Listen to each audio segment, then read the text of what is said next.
Hare Krishna Krishna Krishna Hare Hare Hare Ram Ram Ram Hare Hare. Jai Shri Krishna Chaitanya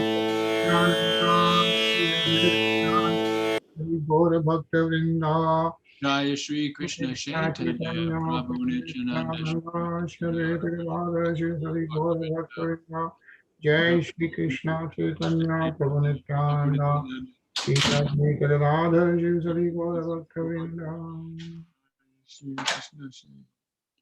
Hare Krishna. Krishna Sri Radhe Govind Bhagwan Ki Jai. Hare Krishna. Hare Krishna. Hare Krishna. So Gajendra we're on our last verse of the four, and this one has the most extensive purport. It's like about 14 pages long. It is 14 pages. It'll take us about a couple of years, no problem. But it really has Prabhupada has everything in this purport. 36, right? 36. This is the final say. Start. Yes, let's start. Thank you. Can I have that pillow? Etavadeva jigyasham tattva jigyasunatmanah anvaya vyatire kabhyam yata shata sarvatrit sarvada. A person who is searching after the supreme absolute truth, the personality of Godhead, must certainly search for it up to this, in all circumstances, in all space and time, and both directly and indirectly. Purport. To unfold the mystery of Bhakti Yoga, as it is explained in the previous verse, is the ultimate stage of all inquiries, or the highest objective for the inquisitive. Everyone is searching after self-realization in different ways, by karma yoga, by jnana yoga, by dhyana yoga, by raja yoga, by bhakti yoga, etc. To engage in self-realization is the responsibility of every living entity developed in consciousness. One who is developed in consciousness certainly makes inquiries into the mystery of the self, of the cosmic situation, and of the problems of life in all spheres and fields: social, political, economic, cultural, religious, moral, etc., and in their different branches. But here the goal of such inquiries, of all such inquiries is explained. The Vedanta Sutra philosophy begins with this inquiry about life, and the Bhagavatam answers such inquiries up to this point, or the mystery of all inquiries. That's it. Lord Brahma wanted to be perfectly educated by the personality of Godhead. And here is the answer by the Lord, finished in 4 nutshell verses, from Aham Eva to this verse, Etavad Eva. This is the end of all self-realization processes. Men do not know that the ultimate goal of life is Vishnu, or the Supreme Personality of Godhead, due to being bewildered by the glaring reflection in the darkness. And as such, everyone is entering into the darkest region of material existence, driven by the uncontrolled senses. Mukesh? The whole existence has sprung up because of sense gratification. Desires based principally on the sex desire, and the result that, in spite of all advancement of knowledge, the final goal of all the activities of the living entities is sense gratification. But here is the real goal of the life, and everyone should know it by inquiries put before a bona fide spiritual master, expert in the science of yoga, or from a living personality of Bhagavatam life. Hare Krishna. Everyone is engaged in various kinds of scriptural inquiries, but Srimad Bhagavatam gives answers to all of the various students of self-realization. This ultimate objective of life is not to be searched out without great labor or perseverance. One who is imbued with such sincere inquiries must ask the bona fide spiritual master in the disciplic succession from Brahmaji, and that is the direction given here. Manish Prabhu?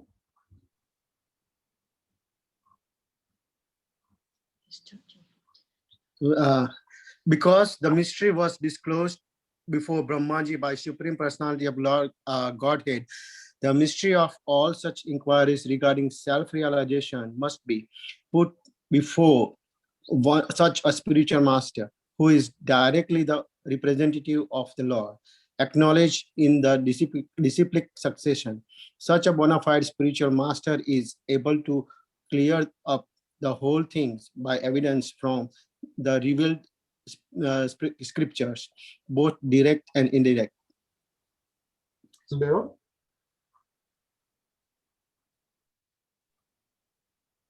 Although everyone is free to consult the revealed scriptures in this connection, one still requires the guidance of a bona fide spiritual master, and that is the direction of this verse.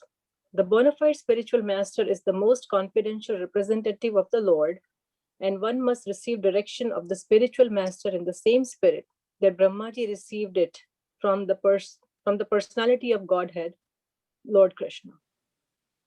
Krishna. Bill Robinson, Prabhu, would you like to read? Is it me? Yes. Yeah, Yes, Bill. okay. Yeah. The bona fide spiritual master in that bona fide chain of disciplic succession never claims to be the Lord himself, although such a spiritual master is greater than the Lord in the sense that he can deliver the Lord by his personally realized experience. The Lord is not to be found simply by education or by a good fertile brain, but surely he can be found by the sincere student through the transparent medium of the bona fide spiritual master. So we can stop here, Gajendra, and go look at the first paragraph again. And well, the verse itself, it's very clear, and Krishna is telling us that a person who is searching after the supreme absolute truth, the personality of Godhead, must certainly search for it up to this in all circumstances, in all space and time, and both directly and indirectly. And then Prabhupada, he really highlights this by saying, to engage in self-realization is the responsibility of every living entity developed in consciousness. You know, yeah. So if to engage in self-realization is our responsibility, if we have developed consciousness, then we're not supposed to be trying to just make more money or invent faster machines or better technology, but we're really meant to understand. Well, it says here, what is it? We're supposed to understand we're supposed to be able to understand the supreme personality of Godhead, and to do that, it says in this paragraph, who can say, how do we do that? Everyone is searching after self-realization. How? By yoga system. By yoga system, yes. What does the word yoga mean? To connect. Right. So we want to connect with the source, and certain types of yoga teach that the source is Brahman, or maybe Paramatma, or some other impersonal, but we understand through Bhakti Yoga that the source is a person. Why does this, in Bhakti Yoga, the source must be a person, and why is that?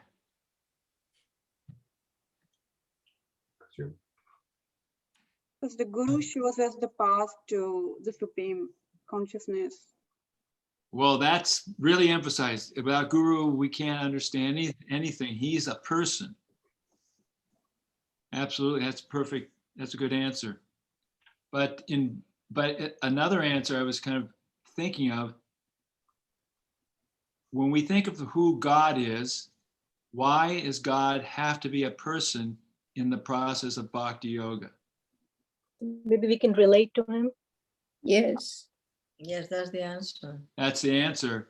And we relate to him how?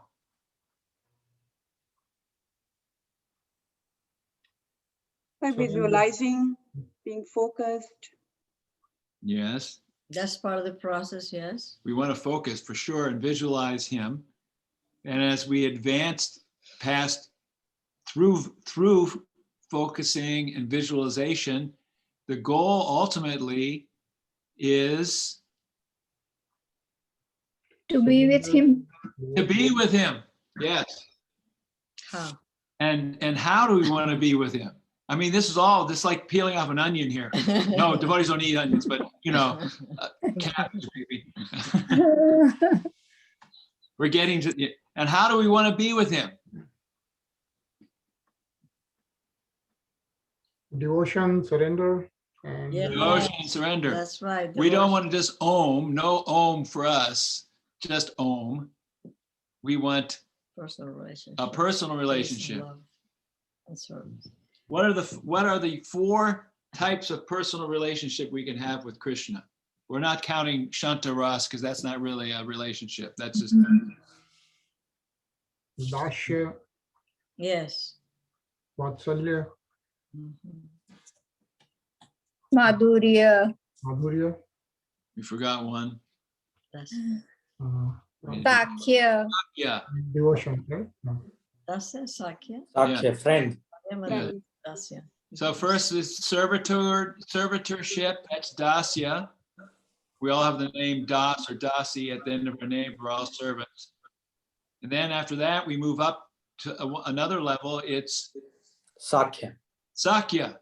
Mm. You know, we talk about the friends of Krishna, the Sakas.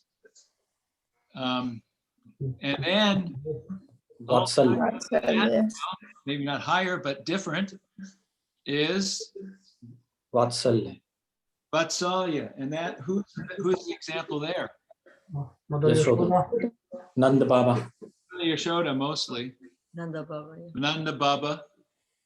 But Yashoda's closer because moms are always closer. Mm. And then finally, Sweetheart. Madhurya. the sweethearts. And of course, that's Srimati Radharani and her entourage. So this is, in the very first paragraph, Prabhupada is kind of leaning towards that to tell us that. And then he starts in the second paragraph. If you had anybody here, if you can think of one thing that Prabhupada keeps talking about over and over again in this paragraph, what is it? Guru. Well, just said it before. He keeps repeating the same Over and thought over and over again. because he wants to make it very clear this is essential. And every other line he's repeating that idea. Bhakti yoga and devotion to the personality of Godhead. Guru. Guru. Yes, Haribo. Guru. Exactly. Yeah, in fact, you know, you can practically go anywhere. Let's find a place here.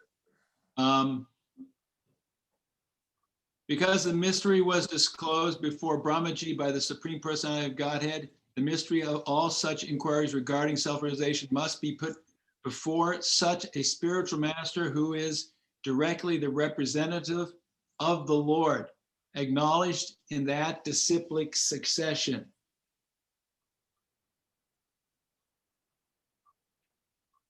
If And goes on and on. and goes on after and that, and he says it over and over again. Yeah. And you find one who is imbued with such sincere inquiries must ask a bona fide spiritual master in the disciplic succession from Brahmaji. Now we're from Brahmaji because our sampradaya goes back to Brahmaji. There are others, Lord Shiva, the Kumaras, Lakshmi. There are other bona fide lines, Vaishnava lines.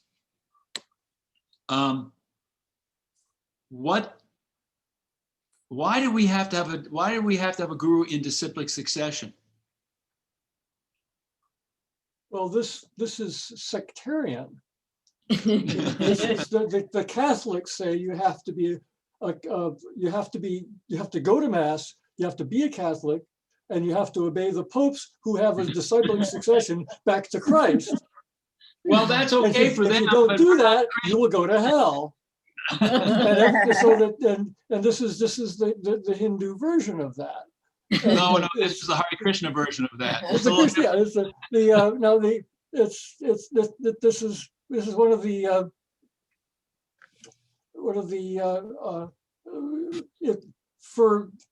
for many centuries there was a cultural isolation when these philosophies were given birth and developed, but now that isolation no longer happens, and so all of a sudden you start having contact with other religious traditions who came to this. Bill, if I may interject here, I'm not discounting what you're saying. However, when I go to a doctor, I want to make sure he went to a bona fide medical school. Oh, absolutely. Yes. Yeah, absolutely. And there's lots of bona fide medical schools. Duke, UNC, Johns Hopkins. I mean, there's a lot. But I want to make sure that he's got a bona fide sampradaya, medical sampradaya, someplace that, I know that, it isn't just, some snake oil salesman teaching, how to give medicine. Because when I go to the doctor, I don't want a quack. So we don't want a guru who's a quack. And so, we know that in our tradition, we need to have our guru be able to say that he's gone to a certain school, and that school will guarantee a certain quality of consciousness. And that's what it is. Now, it can be argued about, is Duke a better university, medical school than UNC? U.S. News and World Report reports always, ranks these different universities. Mostly when I go to the doctor, I don't go to them and say, what university did you graduate from? Because I know that they're going to be good no matter what university they graduate from, I hope. But the fact is that for us in Krishna consciousness, we really, really want to make sure that our gurus are in line with the previous acharyas. Otherwise, we won't necessarily be getting the real thing. The philosophy, actually, for example, it is said in the Bhakti Rasamrita Sindhu that the guru should be somebody who is more realized than we are, who is in the same path, same line, and that is affectionate toward us, with whom we can have a relationship. And because we are his students, so to speak, then he feels like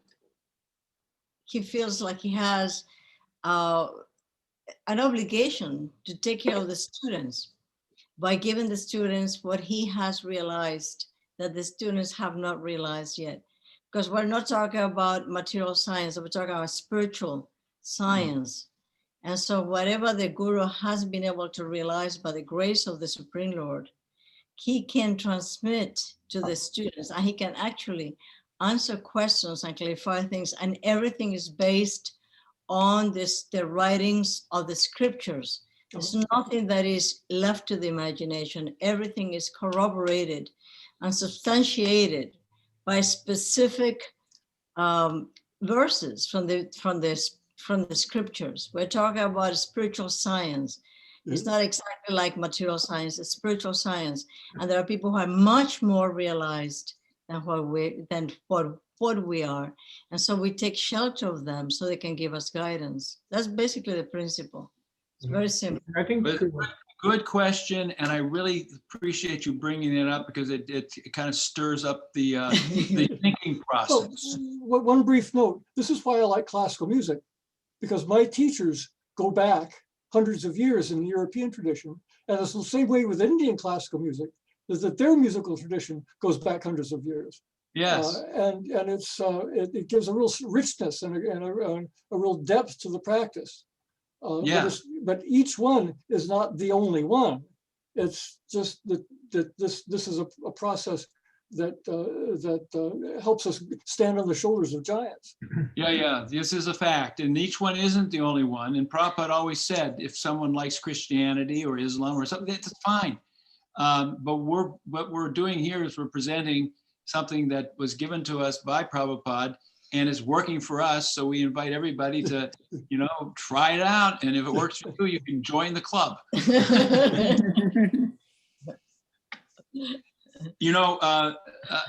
Also, the knowledge is coming like from the disciplinic succession and being represented as is rather than their own version, because the original version from Lord Sri Krishna himself to Lord Brahma is what needs to be propagated as is, and not somebody thinking like he's the god or something else. Yes. Exactly. The transmission has to be pure. In other words, Krishna's words in the Bhagavad Gita, about Krishna in the Srimad Bhagavatam, that has to be transmitted purely without any changes, like Gajendra Prabhu was just saying.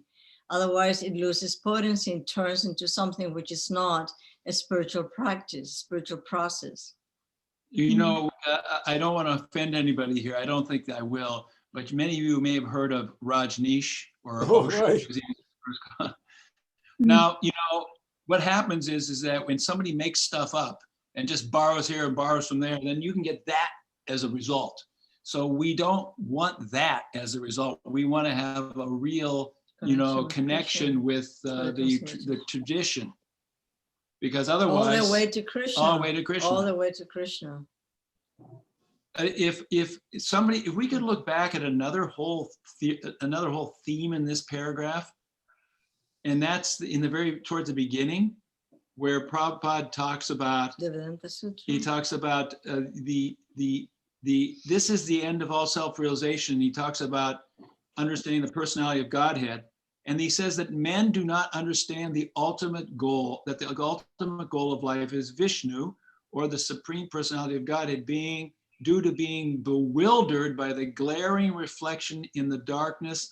And as such, everyone is entering into the darkest region of material existence, driven by uncontrollable senses. And the next point is extremely important. The whole material existence has sprung up because of sense gratification. Yes, because desires based principally on the sex desire, and the result is that in spite of all advancement of knowledge, the final goal of all the activities, material activities of the living entities, is sense gratification. So people think that that's what's the goal, that is the goal of life. And it's to gratify the senses is the goal of life, rather than to become self-realized and then understand the relationship with the Supreme. Does that make sense to everybody about how this is like the dead end of material life is to simply get caught up in better things and more sense gratification and never be satisfied. Mm-hmm. It's our dissatisfaction comes from the fact that we're seeking satisfaction from something that can't give the soul satisfaction. It is by nature impossible. It's like trying to scratch your back virtually, What's this is for? You get a picture of your back on a screen and try to scratch it and see whether or not that does anything for your itch. It won't, because it is real. So this is material life. It's just it's a sort of projection of reality that's really not what's real, but it's not the ultimate reality, and the soul can never be satisfied. Does anyone have any? Yes, Mataji. Yeah. Yeah, like, I was just thinking about what Prabhuji was saying, like, finding, finding happiness on a projected movie screen, assuming as if the fruits are real on a movie. Well, they're all projection, they are not the real thing. You have to go to the, if you want the real happiness, you have to actually kind of go to the source. Yeah. That's right. That's right. Yeah. Prabhupada. Good point. This brings up Srila Prabhupada's, and he's brought this up many times, the mirage analogies. Prabhupada would say, we all know what a mirage is. It's when water appears in the desert. And Prabhupada says, and it's not real. And it's not real. But Prabhupada said, unless there was real water, that shimmering of the effect of water in the desert wouldn't be taken as water. But because we've seen real water before and we see this, then we think that's real. And Prabhupada then gives the example. He says that the poor animals in the desert, and there's one class, and I'll repeat this one because it really was a very strong way he said it. He says that the poor animals, they see this mirage in the desert and they run and they run and they run and they run. And then Prabhupada said, looking for the water, but they never get there. It's always ahead of them. And then he says, and in the hot sands of the deserts, they die. So in the hot sands of the material world, running for this search of this water, which is only a mirage, we die. Looking for happiness, which is a mirage. Yeah. Actually, in the scriptures, it's described that sense that happiness is just a kind of a moment of non-suffering, because actually everything is suffering. But when we stop for a second and get a respite, that's called, in material terms, happiness.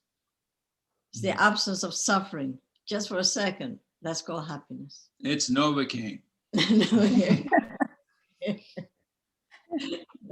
If the tooth hurts, the Novocaine makes it feel better. I think it's like a gasping for a breath between the two dunks in the water. Yes, yes. It is mentioned in teachings of Lord Chaitanya. Yes. Well, when the criminal is being put in the water and gasping for breath, it's something we won't do anymore because it's considered torture. And, this is an example. So don't do this. Prabhuji, the poor criminal is breathing air and thinking, now I'm finally free. But then he's back in the water again. Prabhuji, I just wanted to kind of reiterate what Mataji just said, and it was so profound, that everything is misery. Everything is misery, bigger misery, smaller misery, just comparing it, right? For example, you get a promotion, right? Very happy for a couple of months, but then the work starts coming up and then you see, yes, I'm blah, blah, blah, but then I'm working more and I'm getting nothing in return.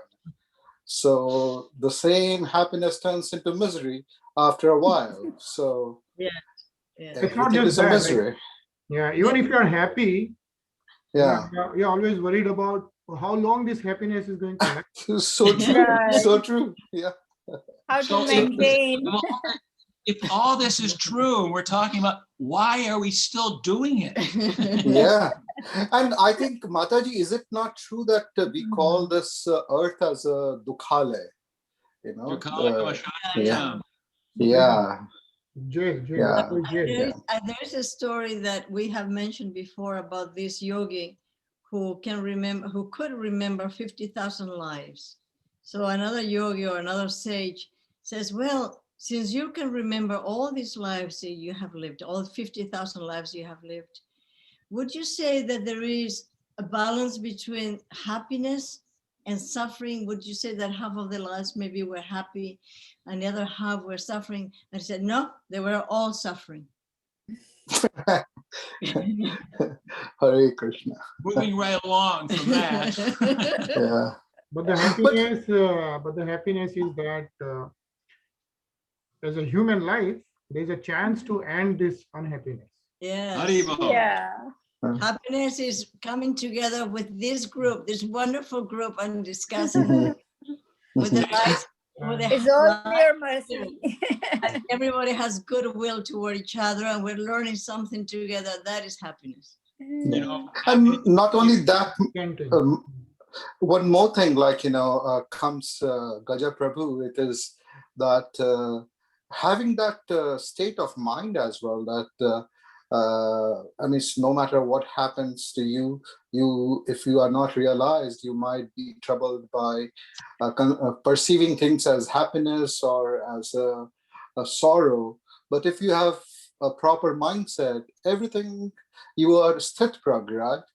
You are composed, no matter whether, I mean, having that mindset is the key, isn't it? No, yeah, but that happens when like you surrender to Krishna, everything, all your karmas, everything you're doing, Yes. then you are not worried about the results, and then you are not So worried true. about whether it's unhappiness or happiness. Yeah. And because you're surrendering to the Supreme Lord, whatever level of surrender, because surrender takes a little time, and so many different degrees. But as soon as we turn our attention to the Supreme Lord, we start the process of surrender. He takes charge, personal charge of our lives. And whatever happens in our lives, even though it may appear that it's not good, everything is for our benefit. And in this way, we're peaceful, because everything is just perfect. According to each person's needs, everything is perfect. And I always remember what Prabhuji said, just turn towards Krishna. Yes. Yeah. You know, as simple as that. I know we're running out of time here, so we really can't start another paragraph, but I don't want to end this. I don't think we should end this in a sense of like thinking, oh, it's pretty bad and everything's, but when I was a kid, actually it's very good. When I was a kid, and that back when the dinosaurs were still around, but there actually was a time when television wasn't on 24 hours a day. And I used to get up early in the morning on Saturdays to watch the cartoons. And I get up before the actual station would be on. They used to have this test pattern, which would be like a bullseye. But as soon as the test pattern would go up, we lived in a town that was very Roman Catholic. So they started the day's TV every day with prayers on television. It was pretty nice. And it was a person named Bishop Fulton Sheen. It was, and he would start, and I can't remember anything Bishop Fulton Sheen said, except that he would end every day, every one of his things was, it is better to light one candle than to curse the darkness. In other words, we just light our little candle of Krishna consciousness, and that little candle lights up the darkness. We can, complain and complain all the time about the material world, but we're just going to light our little candle. Hare Krishna, Hare Krishna, Hare Krishna, Krishna Krishna, Hare Rama, Hare. And that little candle will light up everything. Already 16 candles. We're very fortunate. We're coming together to read this amazing literature and hear Krishna's words and listen to the examples of the different personalities who became total lovers of the Supreme Lord. So we're extremely lucky, very lucky. So every day, if we do like one round of chanting, that's 108 candles. Yes, that's right. Yes, and we're offering that little candle to Krishna, and Krishna sees the little candle and he says, I love my devotee. And Mukesh Prabhu was just telling us at the very, very beginning of the evening how his father, for the last 2 years of his life, was constantly chanting. He was chanting 16 rounds every day. So his passing was so auspicious, and his future is so bright, so bright. Yes. Anyway, we got done 2 paragraphs out of about 50. But thank you. It's very nice. All right. Does anybody have any final thing to say? Anything they can take away from tonight before we do our kirtan? I think, Prabhuji, one thing is the spiritual bona fide. I was just thinking, because of the fact that, seeing is believing, right? So when we have a spiritual master who is helping us out, there are two ways to look at it. They are passing on the whole knowledge from the scriptures to us, but they are also to say, how do we control our senses? How do we go to spiritual gratification rather than the material gratification? So in that respect, the spiritual bona fide master is very important, because they give you the path to actually go into that direction. And you can learn from their experiences and from the scriptures, which you can, because it's a relationship with. So, I mean, looking at this and hearing what others are saying, it is extremely important to have a spiritual bona fide master who can help us to grow in that space and help us to control our sense gratification, the material sense gratification. So it's like having a mentor also. Exactly. Yeah. Exactly. Yes. And also the spiritual master, not only does he explain the scripture and gives us direction, but he also has very deep realizations that he can share with us. And when we have some realizations, he can confirm those as being totally bona fide.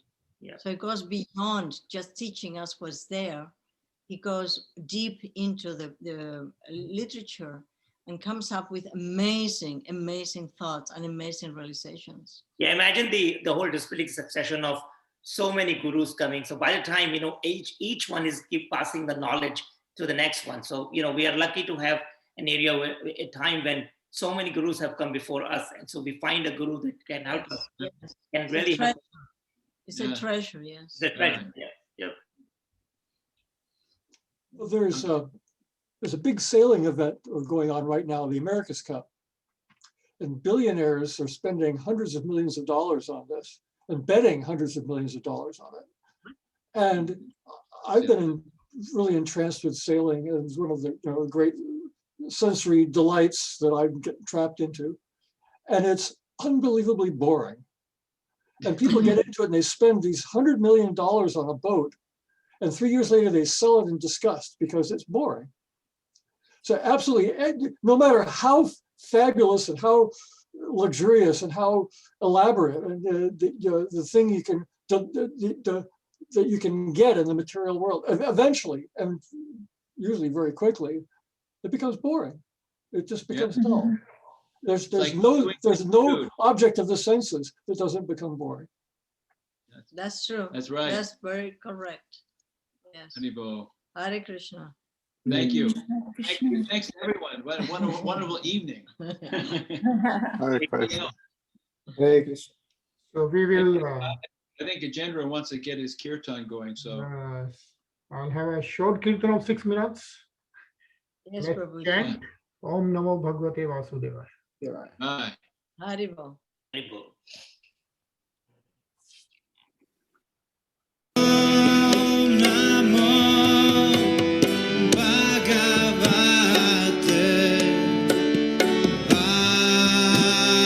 Vasudevaya.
Hare Krishna.